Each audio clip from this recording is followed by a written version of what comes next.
Le flash de Sophie Tussaud. Le port du masque de nouveau obligatoire à l'école à partir de demain dans toute la France. Une mesure pour freiner la reprise de l'épidémie.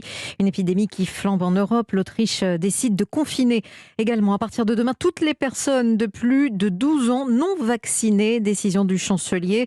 Des contrôles inopinés seront effectués. Environ 65% de la population autrichienne ont reçu les 2 doses de vaccin. Une tentative d'évasion de la prison de Fresnes ce matin. Une détenue de 31 ans radicalisée a tenté de s'échapper. Elle avait creusé un trou dans le mur, puis elle est descendue de sa cellule à l'aide de ses draps noués. La jeune femme a été stoppée dans sa tentative de cavale grâce au détecteur de mouvement de la prison. Elle est incarcérée depuis 4 ans après être partie en Syrie pour rejoindre le groupe État islamique. Des dizaines de migrants tout juste passés en Pologne depuis la Biélorussie ont été arrêtés.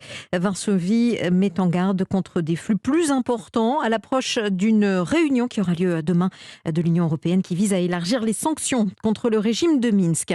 Autre drame de l'immigration, 8 migrants ont été retrouvés morts à bord d'une embarcation au large de l'île de Grande Canaries. Cela faisait une semaine qu'ils étaient à la dérive.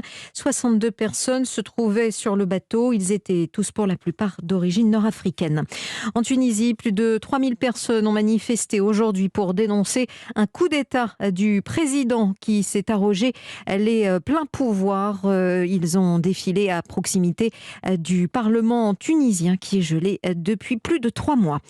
Toujours des inquiétudes sur l'état de santé de la reine d'Angleterre. Elle a renoncé à participer aujourd'hui à une cérémonie officielle à Londres. Elle souffre d'un mal de dos. Elisabeth II est âgée de 95 ans.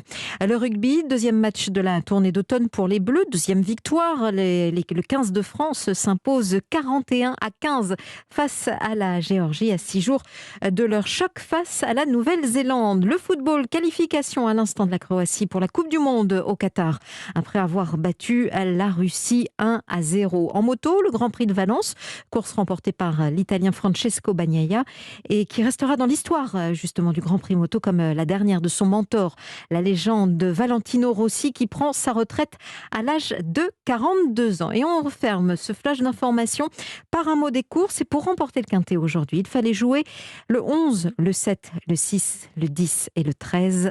11, 7, 6, 10 et 13.